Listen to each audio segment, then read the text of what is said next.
எந்தவித கஞ்சத்தனமும் பார்க்காமல் அந்த படத்துக்கு நியாயமா என்ன செய்யணுமோ அதை ரொம்ப அழகா செய்து கொடுத்துருக்காரு. அதுவும் கேந்திரன் சாருக்கு ஒரு மிகப்பெரிய அசெட் அப்படின்னு சொல்லணும்னா அது ராஜசேகர் சார்.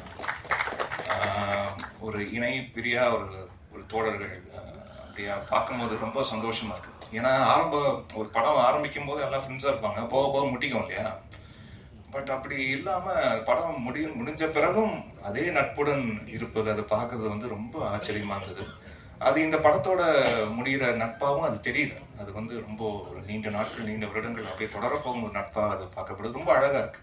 அந்த நட்பை பார்க்கறதுக்கே ரொம்ப அழகா இருக்கு. ஏன்னா எனக்கு தெரிஞ்ச இத்தனை வருஷத்துல சார் ரொம்ப விரல் விட்டு எண்ணக்கூடிய நபர்கள் தான் அப்படி இவ்வளோ அந்யோன்யமா இருந்து நான் பார்த்துருக்கேன்.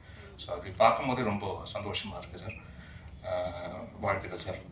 அண்ட் கேந்திரன் அவர்களுக்கு வாழ்த்துக்கள்.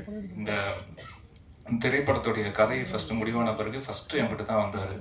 வந்து கதை சொன்னார். சார் கதையெல்லாம் ஓகே சார், பிடிச்சிருக்கு. பட் ஒரு காஸ்ட், ஒரு ஹீரோ ஹீரோயின் யார் நீங்கள் முதல்ல லாக் பண்ணாதான் முதல்ல ப்ராஜெக்டே மூவ் ஆகும். ஏன்னா நிறைய பேர் கதை சொல்லுவாங்க, பட் அது ஒரு நியூ ஃபேஸ் இருந்தால் ஒரு நியூ ஃபேஸ் இவங்க தான் அப்படின்னு ஒன்று ஃபிக்ஸ் பண்ணாதான் அது ஷூட்டுக்கு வந்து ரெடி ஆகும். ஸோ அதனால வந்து முதல்ல ஒரு ஆர்டிஸ்ட் லாக் பண்ணிட்டு வாங்க சார் நம்ம பண்ணிடலாம் அப்படின்னு தான் வந்து ஃபர்ஸ்ட் சொன்னேன். அண்ட் விமல் சார் இந்த ப்ராஜெக்ட்குள்ளே வந்தது எனக்கு ரொம்ப கூடுதல் மகிழ்ச்சி. ஏன்னா இன்னமும் பார்த்தீங்கன்னா அந்த தேசிங் ராஜா திரைப்படத்துடைய பாடல்கள் அது இப்போது ரீசெண்டாகவும் இன்ஸ்டா ரீல்ஸ் எல்லாம் அது வந்து ட்ரெண்ட் ஆகி பார்க்கும்போது எனக்கு ரொம்ப சந்தோஷமாக இருக்குது.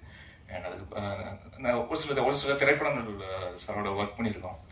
அண்ட் அவர் இப்போ ரீசெண்டாக தக் ரிப்ளை அப்படின்ற விஷயத்தில் பயங்கர பாப்புலராக அப்படியே ஒற்றை வார்த்தைகள் தான் அப்படி பதில் சொல்லுவார். அப்படியே அணுகுண்டு போட்ட மாதிரி இருக்கும் ஒவ்வொரு பதிலும்.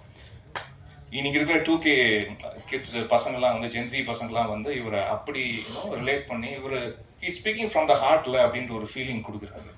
அது வந்து ரொம்ப நல்ல விஷயம் சார். உங்களுக்கு தெரியாமே நடக்குது ஒரு பக்கம், நல்ல விஷயம் தான்.